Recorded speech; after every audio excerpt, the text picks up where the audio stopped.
Herkese merhabalar. Ben İsmail. Bugün Ali ile birlikte özel bir konumuz var. Ünlü bir Franz Bardon pratisyeni Rawn Clark burada. Thank you for accepting this interview, Mr. Clark, and welcome. Sure. Okay, Ali, Thank I you. leave the word for you and Mr. Clark. Okay. Thank you. Yeah. We have some questions for you today. I try to choose basic questions on elementary subjects.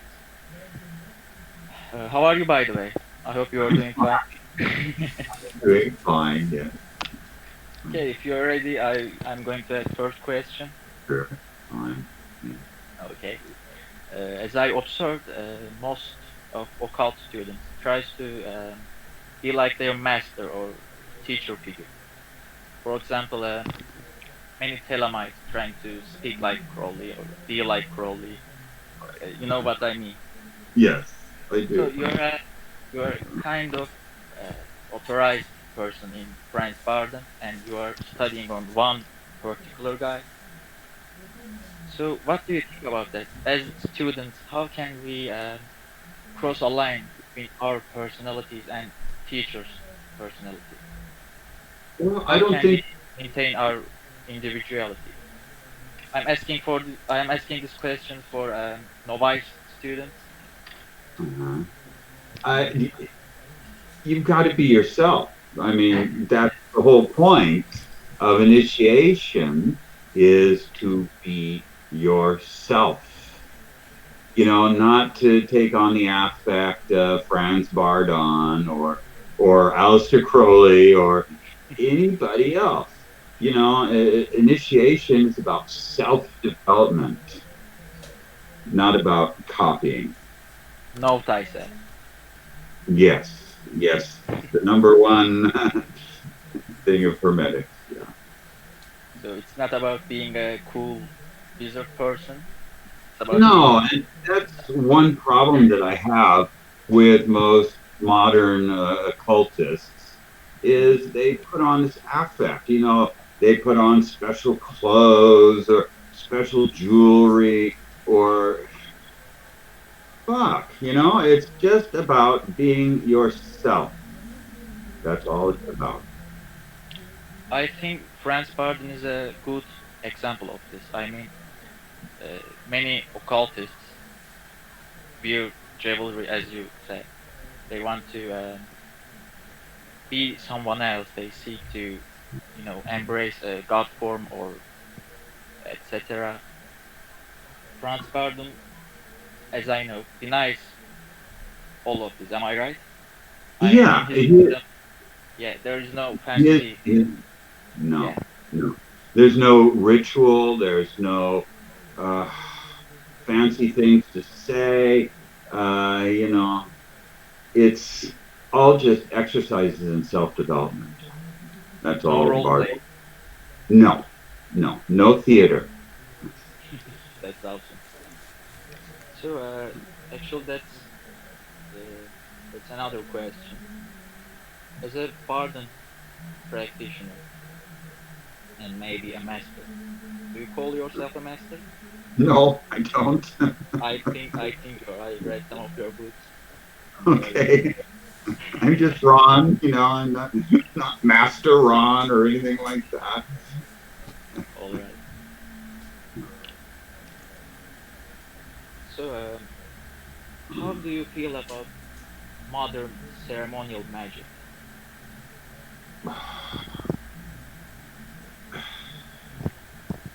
I don't appreciate theater, in magical practice. In self development, I don't think theater has any place. And majority of modern ritual is just that theater. It's the empty recitation of a script. And that to me is not magic. Magic isn't something you read from a script or, things that you're taught to say. Real magic is spontaneous. It comes from the heart. It's real. It's not theater. But I'm not involved in magic ritual. So I'm probably not a good source because I have Yeah, this natural bias. we are on the same page on this. So, as I understand, you perceive magic as an art, like uh, from instinct, not as some sort of uh, practical religion or you know. Some Yeah, people tend to perceive magic, yeah, I remove as religion from the equation entirely. To me, religion is a reliance on what somebody else has, perceived. Somebody, far removed from the person that's actually espousing the religion. Most religion is just dogma, it's just rote, repetition. Um, that to me is not magic at all. mhm. So, how do you perceive masters on this equation? I mean, do you think there must be uh, certain masters that we must accumulate knowledge of them, you know? No, I really don't. Um, there's people to be respected, people who have accomplished something in their own personal transformation, their own personal evolution, their own growth, that they are to be respected, but certainly not worshipped. The idea of mastery is elusive. Mastery for one person is not going to be mastery for the next person. We each have our own mastery. And yeah, okay. Yeah, our I thoughts haven't are been valid. interviewed before either, so it's sort of odd for me. I'm aware these are silly questions, but I have to ask because people, you know, Fine, people fine. mind these questions. Uh-huh. But I sympathize with you. Okay, I did do one interview years ago. It was written, someone sent me some questions. And I remember saying, this question is totally pointless. I'm not going to answer this question, but I will answer all of your questions. Ah, thank you. Really Yes, appreciate that. no So, problem. next question really eludes me. I really wonder what do you think about that. Okay. So you reject, so you reject belief in magic, which is totally fine. Do you think that we must first uh, accumulate belief about, uh, akasha or elements or god forms, and then master them, or do you think we should start from ourselves without accumulating patterns or systems, uh, magical authorities? Do you know what I mean? Or I would you think like to so. tell it from?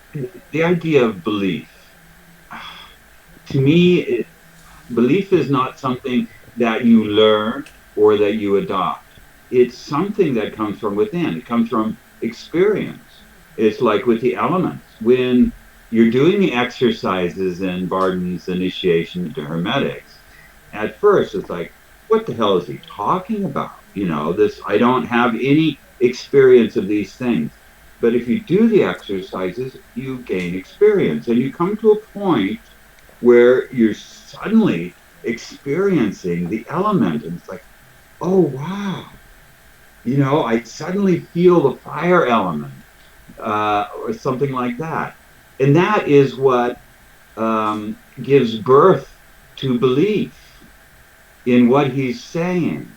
Until that point, it's sort of, we'll see, if it's real or not. But you suddenly experience the reality of it. And that's where true belief comes from, is the experience, not the thinking about it, but it's the feeling it, the experiencing it. And so, not go ahead. not putting faith into something, but first experiencing, then having belief. Yeah, that's what builds faith in it, is it actually experiencing it. Faith is not something you can just imagine yourself into, you know. That's not faith. That's just fantasy. So here comes the question: Okay. how can we tell the difference between fantasy, I mean Mhm. self-hypnotism, and real experience? By experiencing it, you know.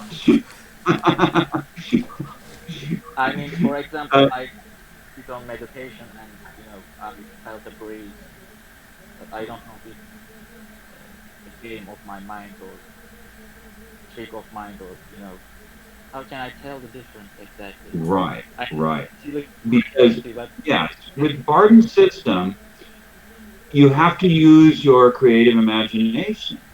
You know that you have to imagine that you're feeling the fire element as you're inhaling it. You know, you have to imagine these sensations and create them for yourself at first, but it's only at first. You know, you do that enough, and then suddenly there is the fire element. You've made contact. This is part of how we make the connection with the elements, the akasha, you know, all of the magical substances that we deal with in hermetics, is by first you imagine it, and you keep imagining it, and then suddenly one day you will have the true experience, and you'll know the difference. You know, you'll know the difference. Then there's no question. yeah. So you say imagination is a tool for Yeah, magician, not yeah. Yeah, that's why Barden stresses it so much. The creative imagination, the first exercises start out Mhm. developing your creative imagination. You know, it's a faculty that needs to be developed. As most of us, you know, have a really weak imagination, if any at all. As we talk, I am dragging into Barden system.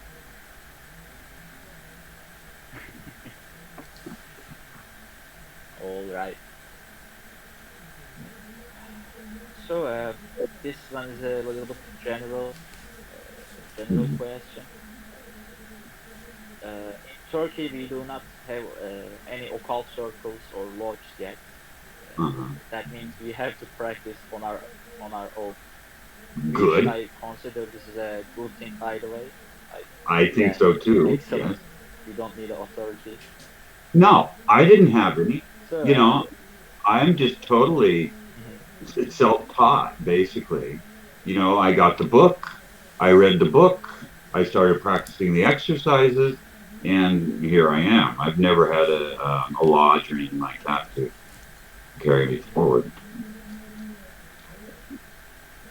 So you say we shouldn't put our faith into a social authority or you know master. No, no, I no. mean, Because especially in Barden's system, you know, I've come across people that have teachers of Barden's system, and it's like, well, why? You know, you got the book. You've got the book. You do the exercises. You know, you don't need a teacher to do teacher of that. Barden system is kinda Yeah, contradictory. it, yeah, it's all about ego. You know, egotism. I'm a master, so you'll learn from me. That's bullshit. Yeah, I think we are Excuse my. talking the same language in this Yes. particular topic. So, do you have any general advices for solitaire practitioners? I know this is a general question, but I have to Yeah, ask just this. my advice is just stick with it, keep going, and be patient with yourself. There's always starting and stopping and starting and stopping, and that's okay. That's human. Just don't give up. Just keep going. Hmm. We have to give time to ourselves. Yeah, yeah. It takes time. It takes just like you're exercising. It takes time to build those muscles. Hmm. Same thing with the internal exercises. It takes time to build these internal muscles. Actually, that's why I do not practice magic, not because I need to work. I need to study for school, and I know I need time, Mm. and I don't want to rush into it. Yeah. But Well, it there's no takes, point in rushing. Yeah. yeah. But we have a lot of misconceptions about the amount of time, the amount of separate time needed to advance in initiation. Because most of initiation really occurs outside of the exercises. We have so much time each day that we give over to doing the mental exercises, the astral exercises, stuff like that. But really, it's about incorporating all of this into your life so that each moment of your life is, the practice of hermetics, Hmm. basically. Even studying. Yeah, even study. So there's no excuse. Thanks. Damn right. The shame. So, you said you do not reject belief, but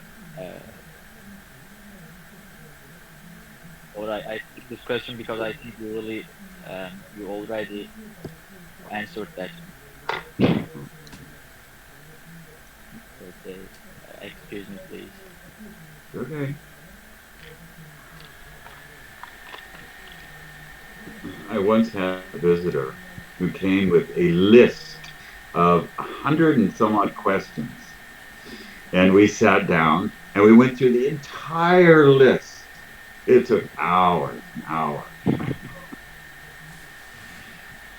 You know what? We are really bad at writing questions. Okay, good. Okay, so you wrote a book about uh, Pardon's uh, initiation into Hermetics, Uh-huh. Mhm. and you gave the details of the system in that book. Am I wrong? No, that's correct. So I wonder, do you suggest any external practice or system like, I don't know, uh, Tibetan Buddhism or Zen kind of thing? I don't personally I recommend Kabbalistic studies, of course. Hmm. Um, but that's only if, you have an inclination for that. If you really relate to Buddhism, then pursue Buddhism. It's not exclusive, it doesn't, uh, the pursuit of initiation does not exclude any other practice. Hmm. So But you I don't I recommend anyone in particular, you know. mhm. So you say this is kind of our responsibility. For example, I feel close to Islam and I adapt Huh? uh, Sufism into my work. It's Uh-huh. kind of Yeah. responsibility. Yeah. Yeah. It's totally up to the individual. Hmm. This is about freedom. This is Yes, about being yourself. If you are Sufi, then be Sufi. You know. we're on the same page about this, but as I said, many people have this thought in their mind. Uh, so maybe if they heard from a master, Okay. Maybe they will change their minds. Okay. So about path working, Hmm. I think I think Ismail really wonders that question. So when when can I say, hey, I'm ready for path working? I'm ready. Well, anytime. It's just the depth of path working increases over time and throughout your life. As you get older, you mature. You change internally, and so your path working is going to increase. It's going to change. So there's no harm in path working at the age of 5. you know, if you're inclined to do it.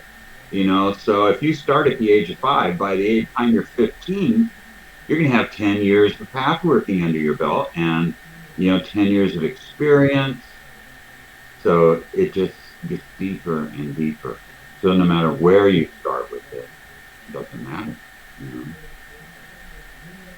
So do I need to, achieve some measure of self-control or mind or body control to do path work?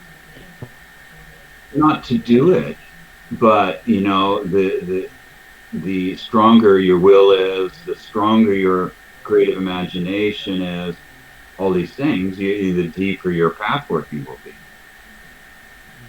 Mm. It's just a matter of the quality of path working depends upon you. Anybody can do path working. Mm. It's just a matter of how deep is it? How real is it? How much is just your imagination? How much is a factual, encounter with something beyond yourself, beyond your own little psyche? So do you think is there's danger in practicing occultism? There's no danger in practicing bargaining. There's no danger in there at all. Certain occult practices are dangerous psychologically. They're not dangerous physically necessarily. Well, there are some that are, but things like if you step out immediately and start evoking different beings, this is just psychotherapy. Mm. It's not actual invocation or evocation. It's just psychotherapy. You're dealing with aspects of your own subconscious then. So that can be dangerous because it can really mess you up mentally, and emotionally, encountering parts of yourself that you're not prepared to encounter. But just in general, there's no danger in occult So practice. you have a psychological point of view in occultism. Am I right? Like God forms are part of me, not some external No, not entity. necessarily. In most cases, evocation is psychotherapy Ah, because I it's got it. not genuine. It's not real, genuine evocation. You're just dealing with parts of your psyche. You're projecting parts of your psyche, and suddenly it's some demon in front of you. Mm. So you've externalized the demon in yourself, and you think it's universal, and it's not. That for me is the real indication of whether someone is just dabbling in psychotherapy or really evoking a being, because these are universal factors. They're not, someone dressed up in some strange robe. And yeah, That's kind of like a self-hypnotism, it is similar. Yeah. Uh-huh. and you say this is dangerous. It can be, yes. Mm. Like any form of psychotherapy, you know, it will reveal parts of your psyche that you're not necessarily prepared to deal with. All right. If you are, if you have Oedipus complex, if you Mm. invoke Lilith, probably she will eat your psyche. And am I? Well, it's Yeah. Am I? strange because you've evoked a part of your own psyche that is in turn eating your psyche. We are can be incredibly self-destructive. Mm-hmm. Ismail, do you have any question? Yeah, I have. Um, I wondering your opinion about Fraternitas Saturni and Franz Bardon relation because Fraternitas Saturni have some devil image, but when we um, see Franz Bardon, it's so white magic symbol for use. Uh, Uh-huh. Um, I'm not that familiar with the Fraternitas Saturni.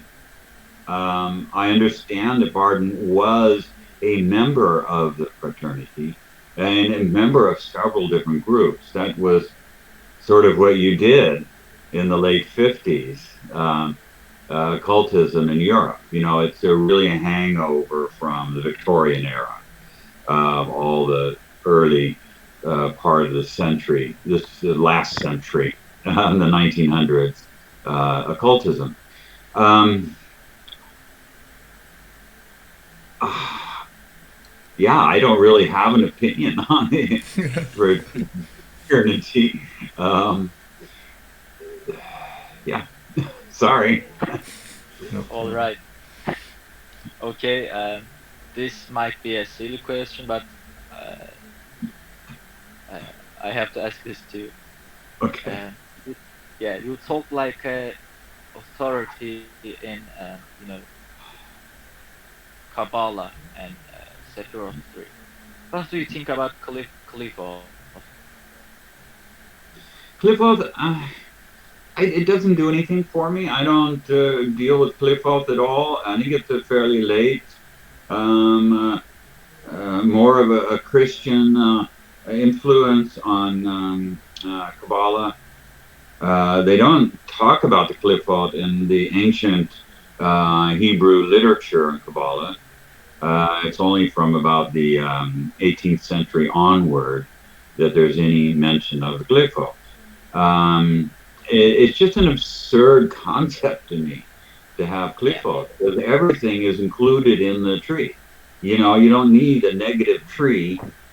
Um, and besides, negative is really just a human thing. Demons and things like this, evil Satan and the devils, and this is human. This is the human psyche. This is not the like universe. Lovecraftian fantasy. Yes, yes, yes.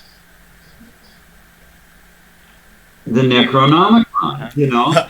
this is Lovecraft, you know, this is Yeah. absolute bullshit, and yet people make a whole religion out of it, basically. So you do not apply Clifford in your workings? No, no, not at Yeah, all. I feel same too. I mean, there is no. We're talking about, unity. Why should I Uh-huh. include duality in it? Yeah, exactly. It's a sign of the human psyche again. Mhm. I feel like Clifford represents uh, not a universe B or negative tree, but just chaotic tree, Hmm. unbalanced tree. But I don't Well, have yeah, many apply and it. again, that is a reflection of the ordinary state of human consciousness at this point in time. We're fucked up and we've got a lot of negative shit inside our minds. Yeah. I am And Clifford because I am not in balance. there you But go. I'm not Okay. Cthulhu, you know. Yeah, but there's no use in defining yourself as Clifford. Yeah. Mhm. Defining yourself as an imbalanced human being. Yeah, but that leaves you with the possibility of becoming a balanced human being. If you're Cliffo, then you're just relegated to the underworld, and that's it. But an unbalanced human being is a potentially balanced human being. I feel the same. There is already a symbol for underworld in Qliphoth. I don't know if I'm right, but uh, Yesod symbolizes the astral. Yeah, I'm Uh-huh. right. Yes, yeah, the Underworld. whole, yeah. Well, I don't need to invent another side of tree to yeah, exactly. feel Uh, feel Yesod, dark or something. Yesod, Netzach, and Hod would be the astral realm. It has these three components, basically. Okay, I think I already know your answer, but uh, Okay. it might really wonders that question because Okay. he's a Telemite and uh, he wants me to ask this question. What do you think about the Franz Arden and Aleister Crowley relationship, or uh, Franz Barden's influence on Thelema? Do you have I, any yeah I don't comment on? know. I don't know. Yeah, I knew Uh, that. yeah, I think Franz Barden had a slightly dim view of Aleister Crowley. Personally, um, when I first discovered initiation to Hermetics, I was house cleaning. And in this house that I was cleaning, they had a library of books, and they had right next to each other on the shelf Initiation into Hermetics and Aleister Crowley's Magic Theory and Practice. So I asked, hey, can I borrow these books? And I took them home with me. I started with Aleister Crowley's Theory and Practice. And I thought, oh, shit, this is just ego. This is Aleister Crowley's ego.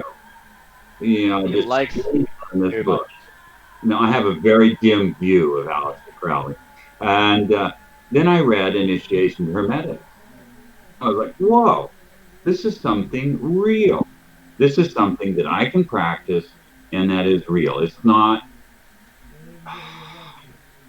ritual, it's actual mental practice. And then I just took back the theory and practice and kept Initiation in Hermetics.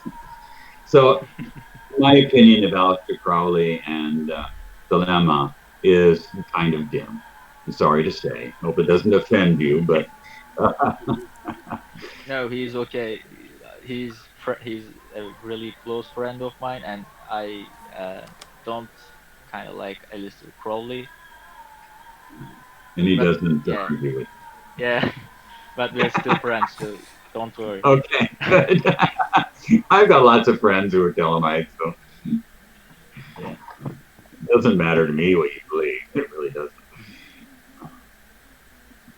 So you said some people practice occultism with uh, their religion. They perceive occultism as a form of religion, or Uh, what blind I mean. belief. Yes. Yeah. So I and some other practitioners uh, perceive occultism as a form of art, Mhm. not something to believe, but something to express internally. How do you feel about art and magic relationship? Well, art has always been a big part of my mental practice because I'm an artist, so everything I I do didn't know that. is, yes, yes. I make things with my hands. And, writing is an art as well. Making videos is an art. All these Yeah. things are. opportunities to be artful. Mm-hmm. Yeah, and for me, art, by art, I mean creativity, a spontaneous creativity that comes from within. So, yeah, magic is art. Hermetics is art. It You can provides me with create. the tools that I use in creating, basically. Do you know about Austin Osman Spare? I've heard of him, I'm not much of a magical scholar. Let's put it that way. No, he Chaos was magic. really, really. No, no, he is not the founder of chaos magic. This is a common misconception, but Okay. uh, yeah, chaos magicians, uh, you know, uh, kind of adopted his philosophy into their work, Uh, but not exactly. I think you will really like that guy. He's an mhm. artist too. Yeah, I've seen some of his artwork and I've enjoyed it. Yeah. You should really check him. I think you know you speak alike. Oh, okay. Yeah, it's my I have here a another fantastic voice. question for you, Mr. Clark. uh, you love Let us smoking hear. tobacco, and Franz Bardon smoke, Aleister Crowley smoke, and many famous magicians smoke. Uh, there's a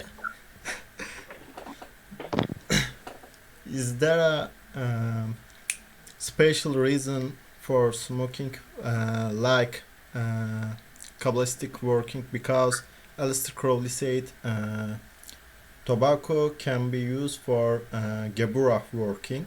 What do you think about this? Well, I smoke because I smoke. I'm of an age too where everybody smoked. When I was growing up, just everybody smoked everywhere. So that's how I grew up. And I enjoy smoking.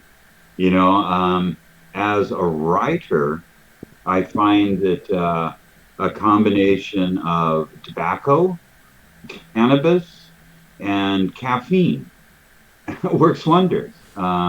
It really opens the mind and provides the energy for hours in front of the keyboard kind of thing. Um, so I enjoy smoking. I use smoke in a lot of my magical workings. I'll use it to bless things. I, Tobacco is a wonderful herb, as is cannabis. Cannabis is a wonderful herb as well. Yeah, But I don't think it has anything to do with occultism. I think it's just habit. When someone grew up, you know, a lot of the young occultists that I meet don't smoke because they didn't grow up smoking and didn't grow up with smoking everywhere. Everywhere had ashtrays, everywhere had cigarette butts on the floor, things like that. So, so you talked about cannabis and caffeine mhm. and its effect. How do you feel about you know uh, their effects on occult work? um, Shamanic there's practice. there's a point where when I started initiation hermetic, started the exercises, step one, I quit smoking because with the exercise specifically of step one, the idea is you've got to know how your brain works. Mhm. That's important in step one, especially, is examining, the thought control. The thought control is not about controlling your thoughts. The word is an English translation of the German word. Control means the test subject. You have a control subject And then you have the subject that you experiment on and make changes to. See how it relates to the control subject. So you need to have a control subject. You need to know how your mind, especially, functions in its normal state, not its state, under the influence of tobacco or cannabis or any other, mind altering substance. So I quit smoking and got to understand how my mind works in its raw state. Then I started smoking again. Started smoking cigarette, tobacco. I don't smoke cigarettes. I roll my own tobacco. Yeah, me too. Um, That's much better. yeah. Oh, cigarettes are cancer Try sticks. for Um, so then I started introducing these other substances and got used to the difference it makes in my mind so that I could tell the difference and still achieve the mental discipline that's required with initiation. yeah, that was There really is a fine. question from a Bardon practitioner. How can I say? Huh? Yeah, it's okay. Practitioner. Yeah. Uh, is it possible homosexual sex magic operation, or according to all of Orthodox sexual magic doctrine is just for heterodox? What Right. Yeah. do you think? Yeah. It is possible because it is dealing with sexual energies, which are the same universally. Sexual energy is sexual energy, whether it's heterosexual or homosexual or whatever sexual. So it's totally possible. You just have to let go of the dogma and deal with the energy itself, not the dogma about body parts. You know. Okay, it was a really educating and Okay. you know really enjoyed. Uh, Good. do you want to say something? Just thank you for everything because Yeah, we we happened are really to have many you tonight. mistakes before interview. Oh yeah. Yeah, Yeah. sorry for our mistakes Oh or pronunciations or our silly questions. no, you're fine. Your English is very good.